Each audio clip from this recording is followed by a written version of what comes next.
History tells us the Apache Wars were fought with rifles, arrows, and fire.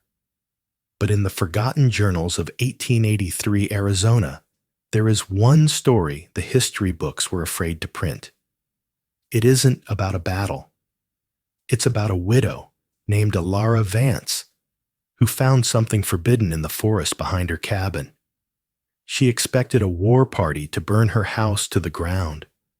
Instead, she woke up to find her porch covered in woven blankets. Why did the most feared tribe in the West protect a white woman? The answer was swaddled in her arms, and it was about to tear the town of Blackwood Ridge apart. This is the story of the Midnight Truce. The Arizona Territory in November of 1883 was not a place for the merciful.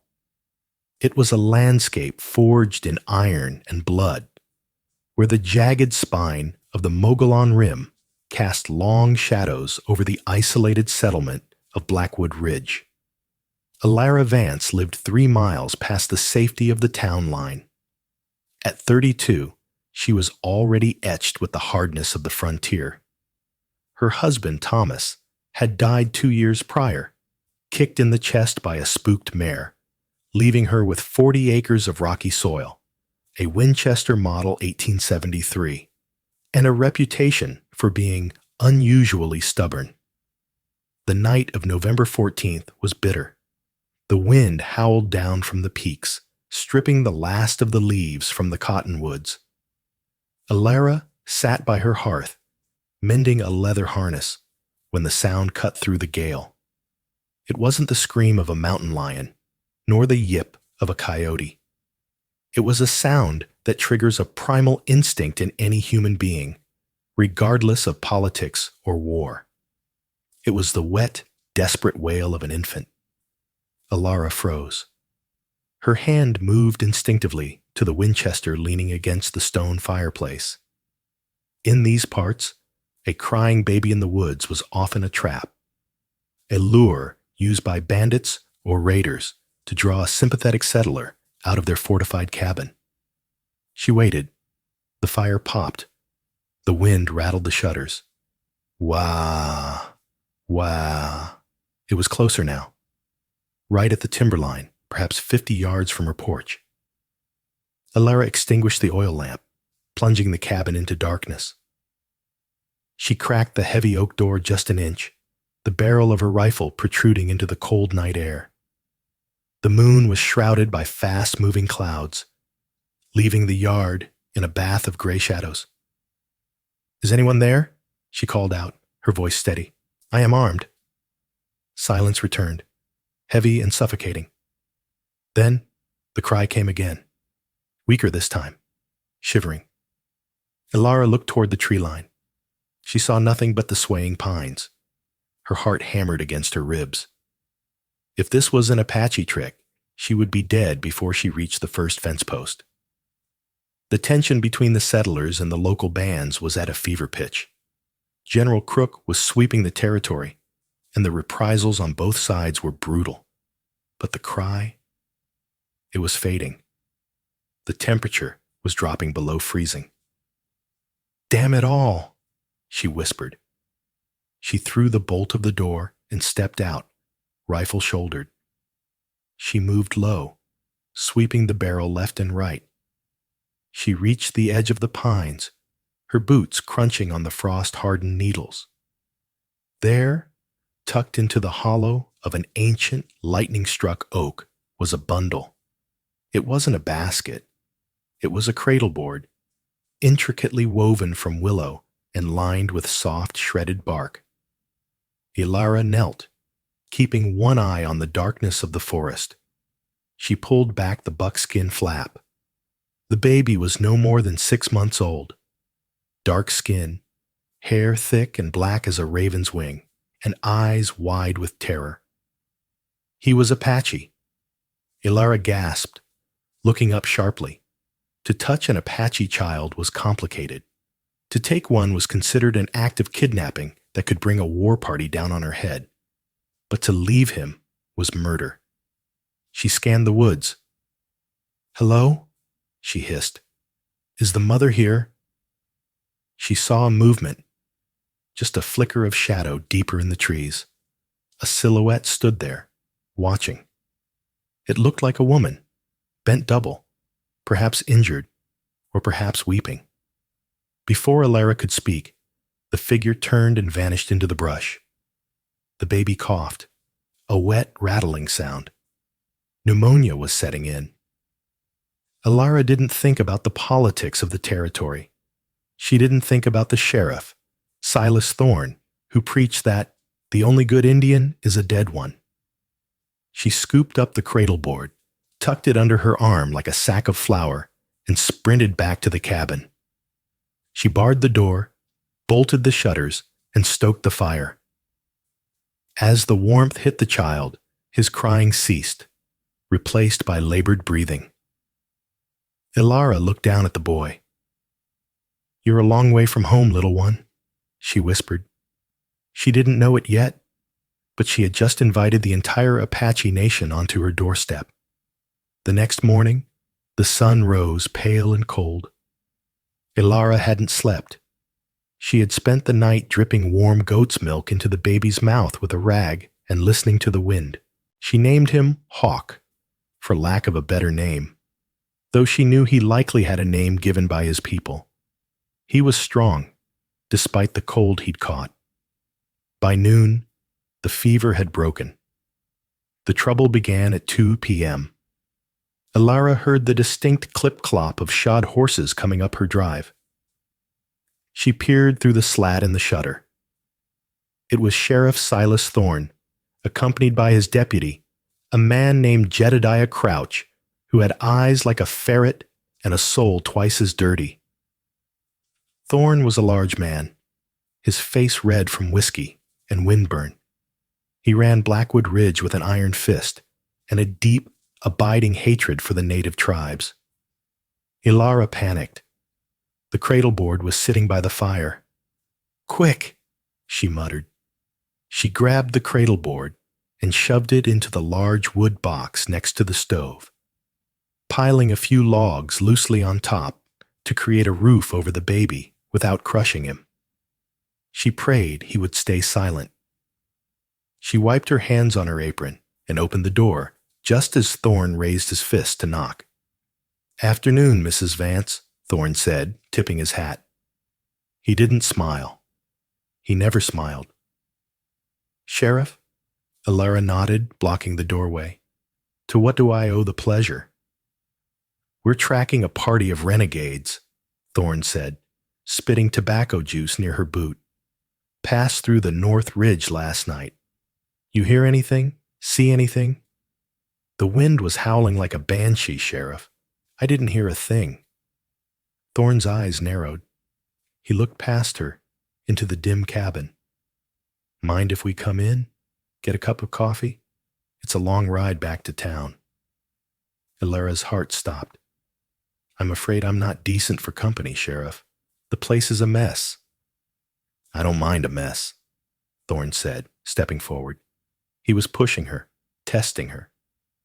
Suddenly a sound came from the wood box, a soft coo. Alara's blood ran cold. Thorne stopped. "What was that?" Alara's mind raced. "Barn cat," she lied smoothly. "She had a litter in the wood box. I brought him in from the cold." Thorne stared at her for a long, agonizing second. He took another step toward the stove. "I hate cats," he grumbled. "Don't we all?" Alara said, forcing a laugh. "But they keep the mice out of the grain." Jedediah, the deputy, was scanning the yard. "Sheriff, look at this." Thorne turned back to the porch. Jedediah was pointing at the ground near the steps. In the mud, partially frozen, was a set of footprints. They weren't boot prints. They were moccasins. Thorne looked at Alara, his eyes hard as flint. "You had visitors, Mrs. Vance?" "I went out to check the woodpile," she said quickly. "I wear my husband's old moccasins sometimes. Easier to slip on." Thorne looked at her feet. She was wearing heavy leather work boots. He looked back at her face. The air crackled with unspoken accusation. Thorn knew she was lying, but he didn't know why. "Be careful, Alara," Thorn said, his voice dropping an octave. "These savages, they don't bargain. If you're hiding something, or if you're trading with them, the law won't protect you, and neither will I." "I have nothing to hide, Silas." Thorn held her gaze for a moment longer, then tipped his hat. "Let's go, Jed." They mounted up and rode off, but stopped at the ridgeline to look back. Alara watched them go, her knees shaking so hard she had to grab the door frame. She rushed to the wood box and pulled the baby out. He was asleep, thumb in his mouth. "They know," she whispered to the empty room. "They know something is wrong." That night, Ilara barricaded the door with the heavy oak table. She sat in the rocking chair, the Winchester across her lap, the baby sleeping in a makeshift crib made of a drawer. At midnight, the dogs in the distance began to bark, then silence. Ilara heard a thud on the porch, heavy, deliberate. She stood up, rifle raised. "Who's there?" No answer. She waited 10 minutes. 20. Finally, overcome by a strange compulsion, she moved the table and opened the door. There was no one there, but on the steps, where the moccasin print had been found earlier, lay a stack of items. There was a pile of cured venison meat, a pouch of ground maize, and on top, folded neatly, was a heavy wool blanket, the kind traded at the forts, dyed in deep reds and blues. It wasn't a threat. It was payment. Or perhaps gratitude. Ilara stared out into the black wall of the forest.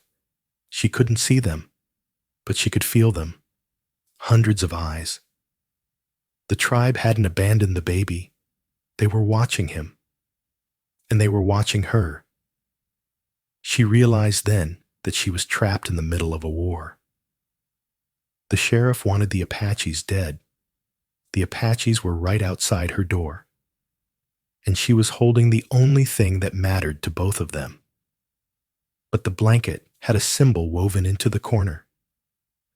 Ilara brought it inside to the light. She recognized it from stories her husband used to tell. It was the mark of the Chiricahua, Geronimo's band. She wasn't just babysitting a lost orphan. She was holding the child of a warlord. By the first week of December, the snow was 2 feet deep. The town of Blackwood Ridge was hunkered down, but secrets in a small town have a way of burning hotter than a wood stove. Ilara had fallen into a terrifying rhythmic routine. During the day, she was a pioneer woman tending to her farm. But inside the cabin, she was a mother to a child that half the territory wanted dead. She named him Micah in public, an imaginary nephew she claimed was coming to visit. But in the quiet of the night, she whispered his Apache name, Chayton, which she had found stitched into the lining of the blanket. It meant falcon. The gifts continued. Every morning, she would find something new. A brace of rabbits, a bundle of dry kindling when her own pile ran low. Once, when the baby was colicky and screaming, she found a pouch of dried peppermint leaves and willow bark on the windowsill within an hour of the crying starting. They were listening. Always listening. But Ilara needed things the forest couldn't provide. She needed flannel, goat's milk, and laudanum for the baby's teething pain. On December 12th, she hitched her mare, Bessie, to the wagon and rode into town. Blackwood Ridge was busy. Miners and trappers were down from the hills. As Ilara walked into Abernathy's general store, the conversation died down. She moved to the counter, feeling eyes on her back. "Morning, Mr. Abernathy," she said, keeping her voice light. "Just need a few things. 10 yards of your softest flannel, a tin of soothing syrup, and 2 sacks of flour. Abernathy, a gaunt man with wire-rimmed spectacles, paused while measuring the flour. Flannel and soothing syrup. You feeling under the weather, Mrs. Vance? It's for my sister's boy. Ilara lied, the story she had rehearsed 1,000 times ready on her tongue. She's sending him up from Tucson. Poor thing is sickly. From the back of the store, a voice cut through the air like a rusty saw. It was Martha Higgins, the town gossip and wife of the local banker. I heard the stagecoach from Tucson got stopped by drifts 3 weeks ago, Ilara, Martha said, stepping out of the shadows. She looked at Ilara with predatory suspicion. No mail has gotten through. How'd you get a letter from your sister? Ilara's grip tightened on the counter. A rider broke through the pass, Martha. Personal courier. Must be nice to afford a courier, Martha sneered, especially for a widow who hasn't sold a crop in 6 months. The silence in the store was heavy. They were calculating her money, her movements, her lies. Ilara paid quickly, grabbing her supplies. As she turned to leave, Sheriff Thorne stepped into the doorway, blocking the light. He looked at the bundle of flannel in her arms. Making clothes, Ilara? Thorne asked. Winter is cold, Sheriff. It is, Thorne agreed. He leaned in close, his breath smelling of stale tobacco. You know, Jedediah found something interesting near your property line yesterday. An arrow. Not a hunting arrow. A war arrow. Red fletching. Ilara's heart hammered. I told you I haven't seen anything. If you're paying them for protection, Thorne whispered, so low only she could hear. Or if you're harboring one of them. The law calls that treason, and the punishment is hanging. Ilara pushed past him, her knees shaking, and climbed into her wagon. She whipped the reins, desperate to escape the suffocating judgment of the town. But she wasn't alone on the road back. 3 miles out of town, in a stretch of road known as Dead Man's Gulch, 2 riders appeared from the tree line. It wasn't the sheriff. It was 2 drifters, hired guns named Dutch and Kincaid, men known for doing the dirty work that the respectable townsfolk wouldn't touch. They blocked the road.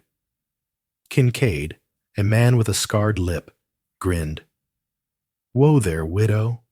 Sheriff thinks you're hiding gold. We think maybe we should check that wagon. I have nothing, Ilara said, reaching for the rifle under the seat. Dutch drew his pistol faster. Don't do it. Step down. Ilara froze. They were going to rob her, or worse. Kincaid dismounted and walked toward her, a lecherous look in his eyes. Maybe we check you for gold first, he laughed. Ilara closed her eyes, bracing for the violence. The whip. The sound was barely audible. Kincaid stopped. He looked down. An arrow had passed clean through his thigh, pinning his leg to the side of Ilara's wagon. He screamed, a guttural, horrific sound. Where did that come from? Dutch yelled, spinning his horse, aiming his gun at the trees. Thwip! Thwip! 2 more arrows struck Dutch. One in the shoulder, one in the hand, sending his pistol flying into the snow. The forest remained silent. No war whoops. No movement. Just the deadly, invisible precision of the Apache guard. Kincaid ripped his leg free, howling, and scrambled onto his horse. Let's go. It's an ambush. The 2 men galloped back toward town, bleeding and terrified. Ilara sat frozen on the wagon bench. She looked at the dark, silent pines. A single raven called out. She wasn't just a widow anymore. She was a protected asset of the Chiricahua. She nodded once to the trees, a silent thank you, and snapped the reins. The incident at Dead Man's Gulch changed everything. The drifters told the town they were attacked by a ghost war party that vanished into thin air. Sheriff Thorne didn't believe in ghosts. He believed in conspiracies. He didn't come for Alara immediately. He sent his rat. Deputy Jedediah Crouch was a man of low intelligence, but high cunning.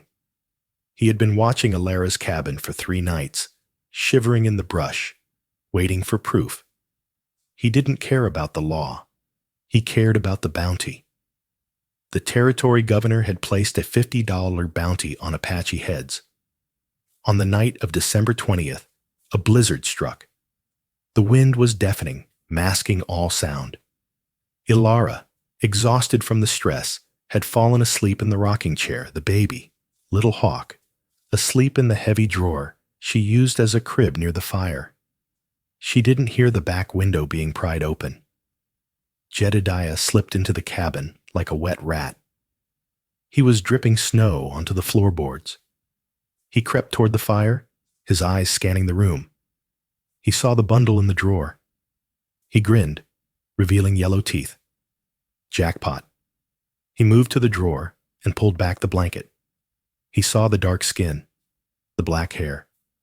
Well, well, Jedediah whispered. A little savage.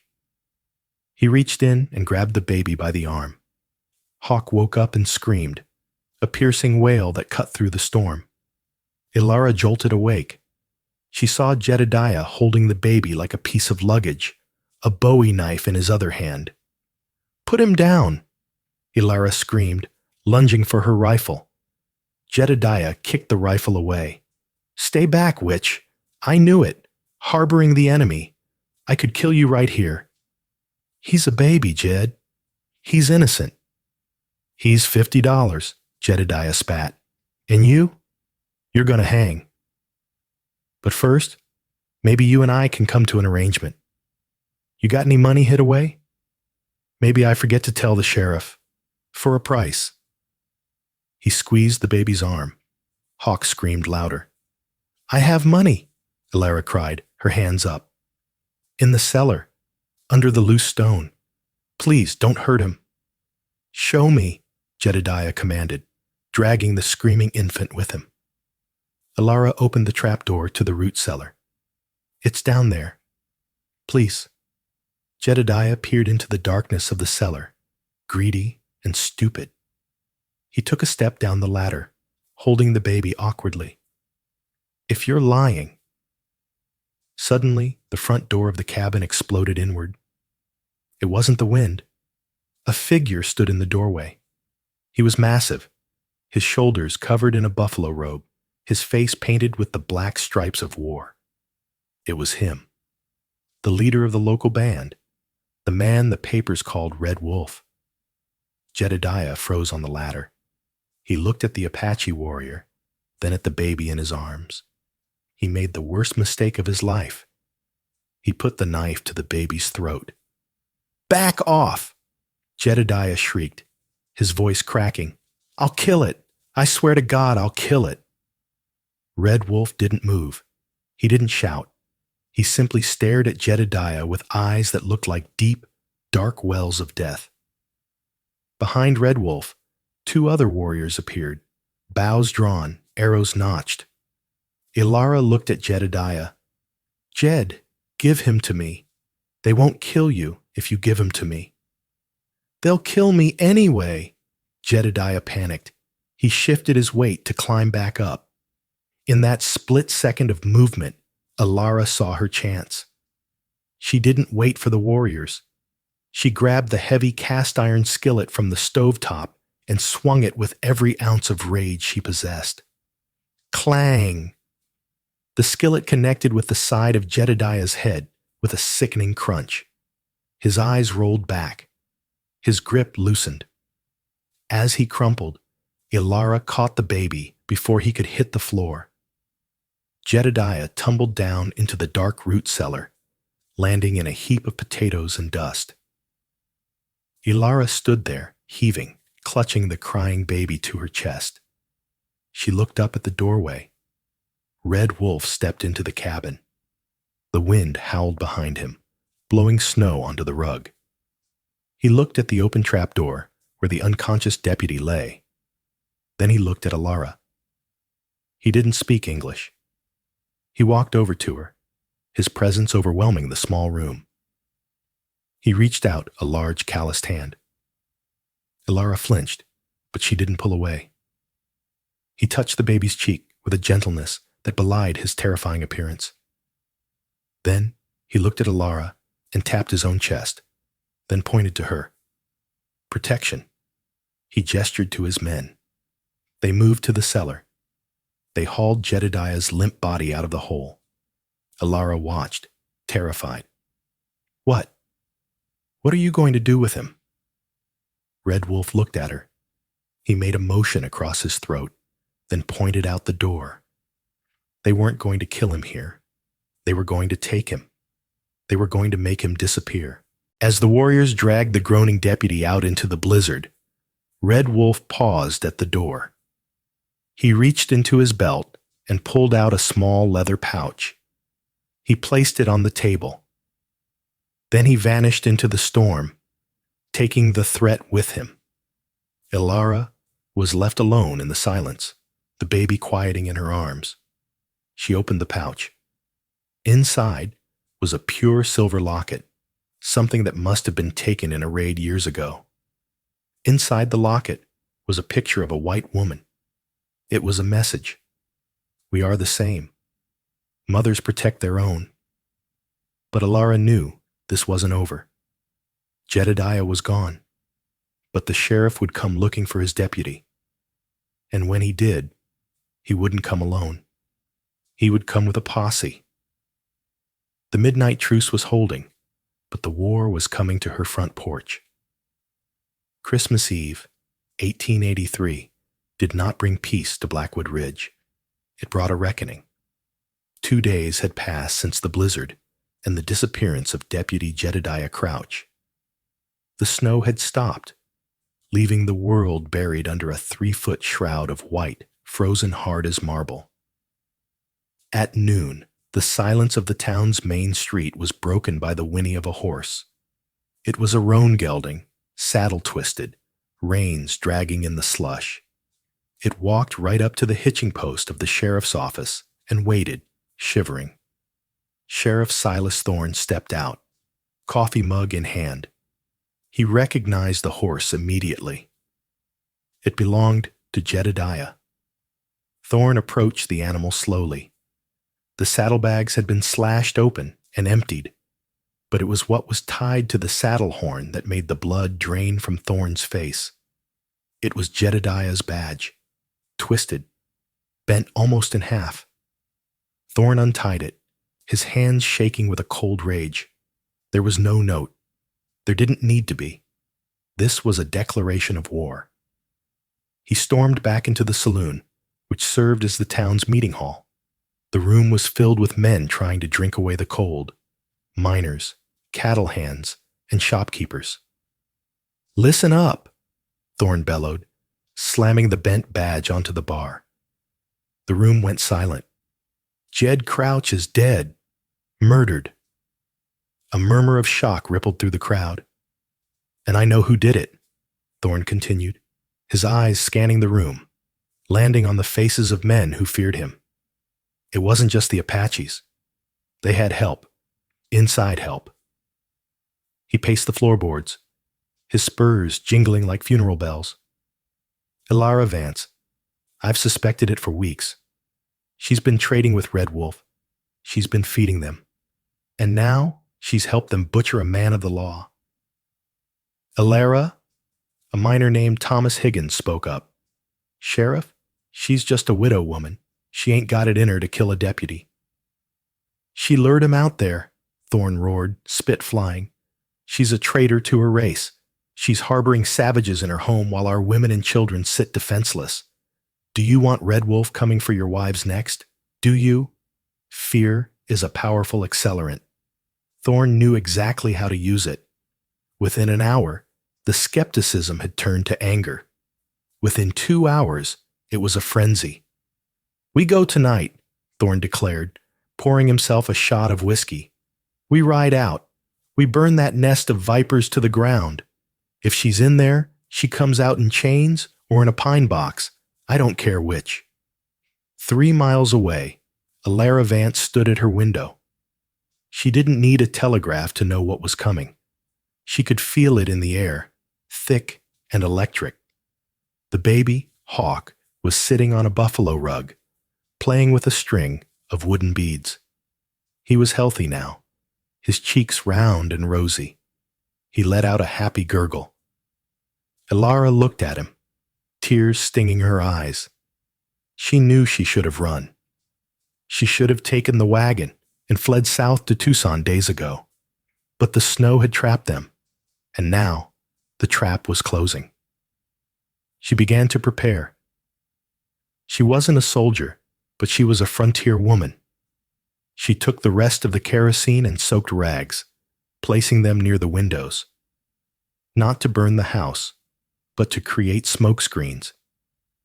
She loaded every weapon she owned, the Winchester, a double-barreled shotgun, and her late husband's heavy Colt revolver. She moved the heavy oak table in front of the door again, reinforcing it with the iron stove. As the sun began to set, painting the snow in hues of blood, orange, and violet, she sat on the floor with the baby. She wrapped him in the thick wool blanket with the Apache symbols. "Listen to me," she whispered to the infant, though he couldn't understand. "No matter what happens tonight, you stay quiet. You hear me? You are a warrior. You stay quiet." She kissed his forehead. Outside, the wind died down. The silence returned, but this time it wasn't peaceful. It was the deep breath before the plunge. At 9 p.m., she saw them, torches, a line of them, snake-like, winding up the valley road. 20 men, maybe 30. Alara blew out the lamp. She picked up the Winchester and took her position at the firing slit she had carved into the shutter. "Lord be with me," she breathed. The posse stopped 50 yards from the cabin. The torches cast long dancing shadows against the trees, making the men look like demons. They were drunk on whiskey and righteousness. Sheriff Thorne rode to the front. He held a torch in one hand and his revolver in the other. "Alara Vance!" he screamed into the night. "By the order of the Territory of Arizona, come out with your hands raised." Silence from the cabin. "We know you're in there, woman. We know you've got the savage spawn in there with you. Send out the brat, and maybe we let you live to see a trial." Alara's finger tightened on the trigger. They know about the baby. Jedediah must have talked before the Apaches took him, or Thorne had guessed. It didn't matter now. "I'll give you to the count of 3, Thorne yelled. "1! Alara aimed. Not at Thorne. He was too far, but at the man next to him, who was holding a burning brand, preparing to throw it onto her porch. 2! Alara squeezed the trigger. Crack. The rifle shot shattered the night. The torchbearer yelled, dropping the fire into the snow as the bullet took his hat off, grazing his scalp. "She's shooting!" someone screamed.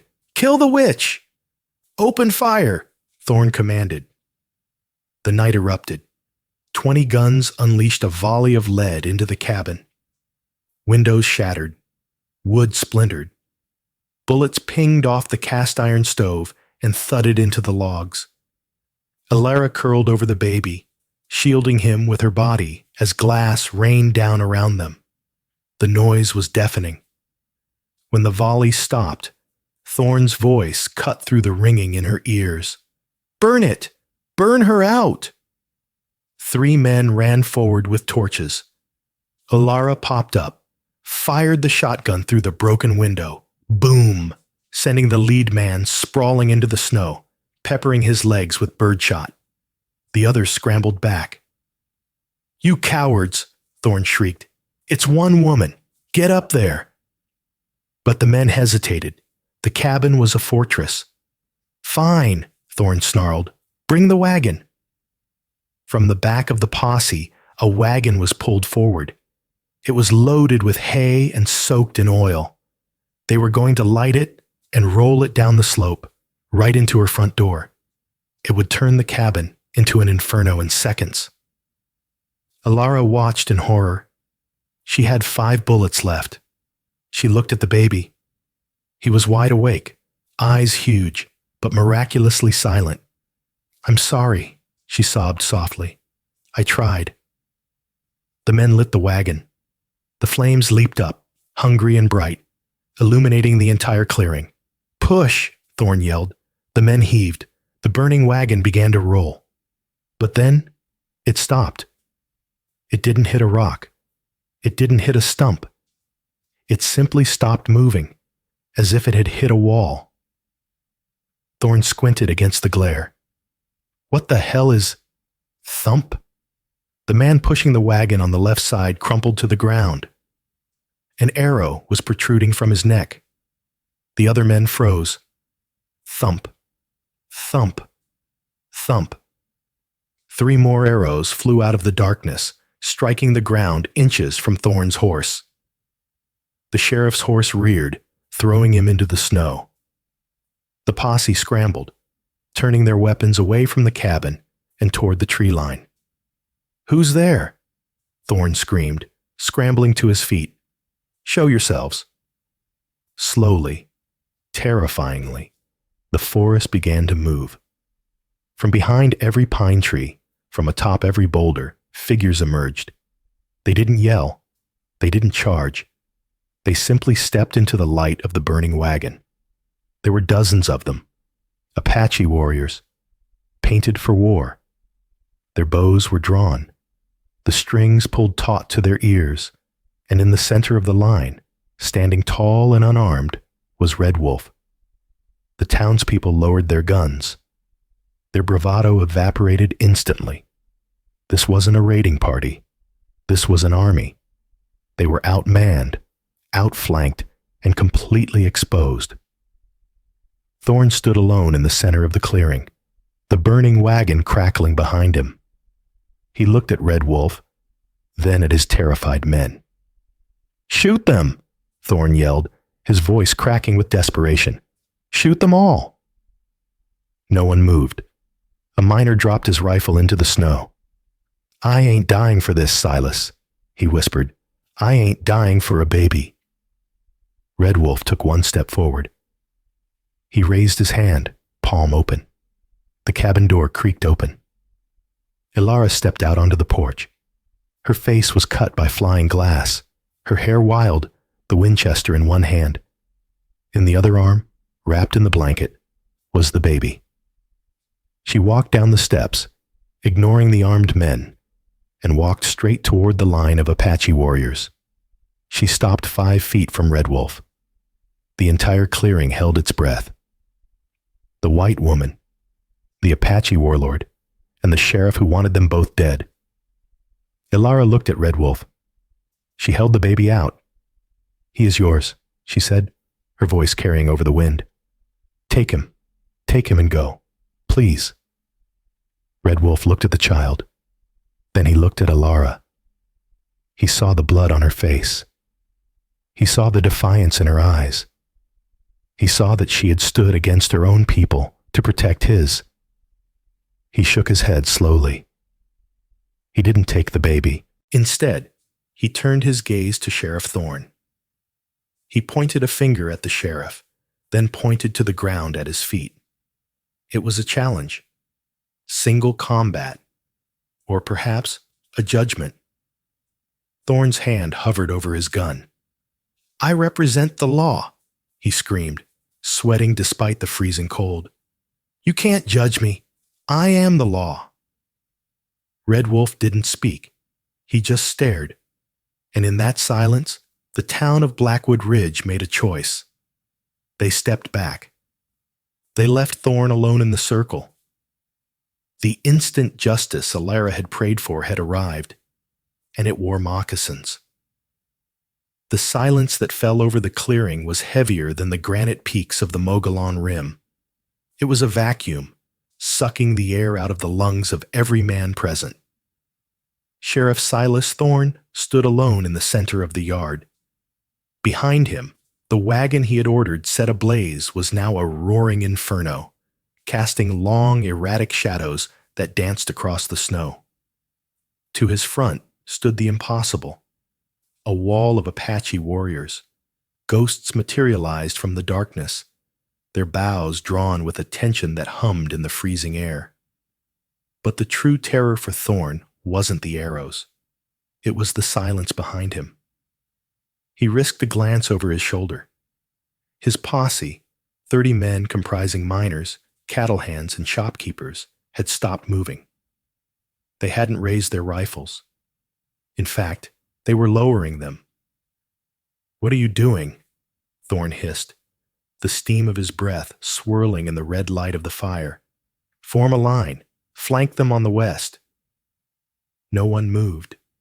Thomas Higgins, the banker who effectively owned the mortgage on half the town, slowly uncocked his Winchester. The metallic click echoed louder than a gunshot. "We didn't sign up for this, Silas," Higgins said, his voice flat. "We came for a woman, not a war." "They are savages," Thorne screamed, his composure fracturing like thin ice. He pointed his revolver wildly toward Red Wolf. "They will scalp you all in your beds if you don't kill them now. I am the law. Do as I say." The blue wall of brotherhood, the code that had kept Thorne in power for a decade, crumbled in that instant. The men of Blackwood Ridge looked at the disciplined, silent line of warriors, and then they looked at the sweating, frantic man screaming at a mother holding a baby.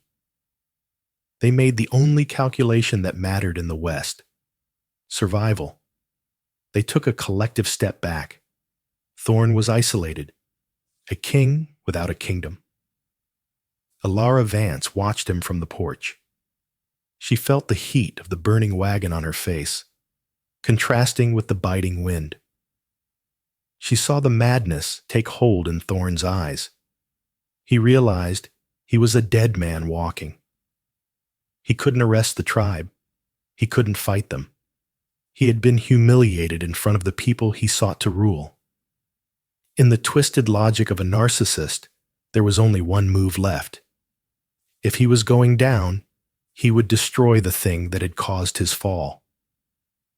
Thorne turned back to Alara. His eyes didn't lock onto her face. They locked onto the bundle in her arms. "You did this," Thorne whispered, his voice trembling with a poisonous hate. "You and that mongrel." Alara saw the shift in his stance. She saw his thumb pull back the hammer of his Colt Peacemaker. "No!" she screamed. Time seemed to warp. Alara twisted her body, turning her back to the sheriff to shield the baby with her own spine and ribs. She curled around Little Hawk, bracing for the impact of the .45 caliber slug. Thorne raised the gun. He wasn't aiming to miss, but the West is governed by speed, and judgment comes in milliseconds. Red Wolf, standing 10 yards away, did not reach for a bow. An arrow takes 2 seconds to knock and draw. He didn't have 2 seconds. His hand moved to his waist in a blur that the eye could barely track. Thwip, thuck. The sound was wet and sickeningly solid. Thorne's finger tightened on the trigger, but the gun never fired. Instead, his hand exploded in a spray of red. A heavy, bone-handled throwing knife had buried itself deep into his right forearm, severing the muscles and jamming between the radius and ulna. Thorne stared at his arm in disbelief for a fraction of a second before the pain registered. Then he screamed. It was a high, thin sound, stripped of all dignity. The heavy Colt revolver slipped from his useless, mangled fingers and fell harmlessly into the slush. Thorne dropped to his knees, clutching his ruined arm to his chest, rocking back and forth, wailing like a wounded animal. Alara slowly turned back around, her heart hammering against her ribs like a trapped bird. She checked the baby. Hawk was wide awake, his dark eyes staring at the fire, but he was unharmed. She looked at Red Wolf. The warrior stood frozen in the follow-through of his throw, his face a mask of stone. He hadn't killed Thorn. He had done something worse. He had taken his gun hand. In the Arizona Territory, a sheriff who couldn't draw was nothing. The Apache warriors lowered their bows, but did not sheath their arrows. They stepped forward as one entity, a tide of leather and resolve moving into the firelight. The townspeople scrambled back further, pressing themselves against the tree line, terrified of retribution. But Red Wolf ignored them. He walked past the sobbing sheriff, his moccasins making no sound on the snow. He walked straight to the porch steps. Up close, Alara could smell him. Wood smoke, sage, and the metallic tang of adrenaline. He was terrifying, massive, and radiating a power that made her knees weak. But as he looked at her, the hardness in his eyes softened. He looked at the glass cuts on her cheek. He looked at the shotgun leaning against her hip. "You fight well," Red Wolf said. His voice was deep, rumbling from his chest, the English words heavy and deliberate. "I had to," Alara whispered, her adrenaline fading, leaving her trembling. Red Wolf looked down at the bundle. "Let me see him." Alara hesitated for only a heartbeat. Then she pulled back the wool blanket. The baby cooed, reaching a small hand toward the buffalo beads around Red Wolf's neck. The warrior's face broke. It wasn't a smile, but a relaxation of sorrow. He reached out a large, calloused finger and let the baby grip it. "His mother," Red Wolf said softly, speaking to the baby, but addressing Alara. "Her name was Nita. She was my daughter." Alara gasped.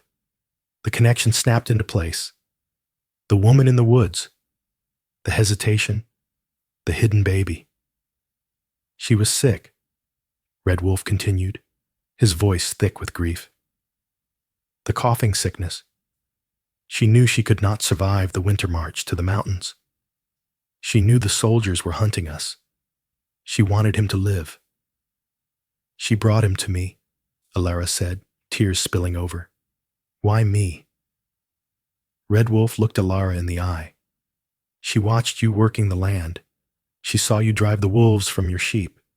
She said, 'That one has the spirit of a bear.' She was right." He reached into a pouch at his belt and withdrew a small pinch of red ochre clay, mixed with oil. He rubbed the pigment between his thumb and forefinger. "He is of my blood," Red Wolf said, "but he is of your heart. The law of the whites says he is an enemy. The law of the Apache says—" He paused, pressing his thumb gently onto the baby's forehead, leaving a red mark. "The law of the Apache says he is Inlak-Ek. He is family." Then he reached out and pressed his thumb to Alara's forehead, marking her with the same red clay. "You are no longer White Eye," he declared, loud enough for the hidden townspeople to hear. "You are Nantan Lupon, Gray Wolf Mother. This land is under my protection. Any man who steps here with ill intent declares war on the Chiricahua." He turned slowly, his buffalo robe sweeping the snow. He walked down the steps to where Sheriff Thorn was still whimpering in the slush. Thorn looked up, his face gray with shock. "Mercy," he croaked. "I need a doctor." Red Wolf looked down at him with infinite disgust. He kicked the fallen Colt revolver away, sending it skittering into the darkness. "You do not deserve a quick death," Red Wolf said. "You will live with your shame. You will live knowing a woman and a baby defeated you."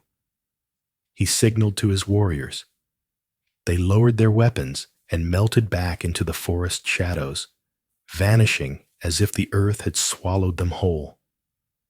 Alara stood on the porch, the red mark burning on her forehead. She looked at the townspeople. Thomas Higgins stepped forward, shame written across his face. He gestured to two miners. "Get him up," he muttered, pointing to Thorne. "Get him to the doctor in Prescott, then get him out of this county." Higgins took off his hat and looked up at Alara. He didn't say sorry. There were no words for what had happened. He simply nodded, a gesture of surrender and newfound respect, and turned away. The wagons rolled out. The fire died down. Alara was left alone in the silence, holding her son. History is often written by the victors, but the truth is kept by the survivors. Sheriff Silas Thorne did not die that night, though his career did. He lost his arm to gangrene 3 weeks later. Broken, humiliated, and unable to hold a gun, he drifted to Tombstone, where he drank himself into an early grave by 1886. No one mourned him. For Alara Vance, life did not become easy, but it became safe. The midnight truce held. The people of Blackwood Ridge, superstitious and chastened, treated the Vance farm as holy ground. No bandit dared raid her cattle. No drifter dared trespass. They knew that the woods had eyes. Alara raised the boy as Micah Vance, but she never hid his truth. When Micah was 6, he came home from the settlement school with a bloody nose and a torn shirt. A larger boy had called him a redskin and thrown a rock. Alara didn't go to the schoolmaster. She took Micah to the creek behind the house. She washed his face and told him, "They hate you because they fear you. And they fear you because you come from kings." She taught him to read the Bible and the clouds. She taught him to shoot a Winchester and how to listen to the wind. Every year, on the anniversary of the night on the porch, a gift would appear. Sometimes a turquoise stone. Sometimes a beautifully carved bow. The gift stopped in 1909, the year Geronimo died at Fort Sill. Alara knew then that Red Wolf was gone too. Micah grew into a man of striking presence, tall, with the sharp features of his grandfather and the quiet, steely resolve of his adopted mother. In 1901, he did the unthinkable. He pinned a badge to his chest. He became a U.S. Deputy Marshal, patrolling the very territories where his people had been hunted. But Marshal Vance was different. He rarely drew his weapon. He spoke the dialects of the Hopi, the Navajo, and the Apache. He mediated disputes that would have ended in bloodshed. He was a bridge, spanning the chasm between two warring civilizations with the strength of his character. Alara Vance lived to see her son become a legend. She lived to bounce his children on her knee. Her hair turned white, her back bent, but her eyes remained as fierce as the winter of 1883. She passed away in her sleep on a warm April night in 1912. She was 61 years old. Her funeral was the largest Blackwood Ridge had ever seen. The governor of Arizona attended. So did railroad tycoons and cattle barons. They stood around the open grave on the hill overlooking the valley, paying respects to the pioneer woman who had tamed the wild with a rifle and a heart of gold. But as the preacher finished his sermon, a silence fell over the crowd. From the tree line, 3 elderly men on horseback emerged. They wore modern clothes, denim and cotton, but their hair was long and braided with red ribbon. They rode their horses right up to the grave, ignoring the gasps of the politicians. The leader of the 3 dismounted. He was old, his face a map of wrinkles, but he moved with dignity. He walked to the coffin. He did not speak to the crowd. He reached into his saddlebag and pulled out a blanket. It was old. The wool faded. The red and blue dyes softened by decades of time. It was the same blanket Alara had found on her steps that first night. He laid it gently over the coffin.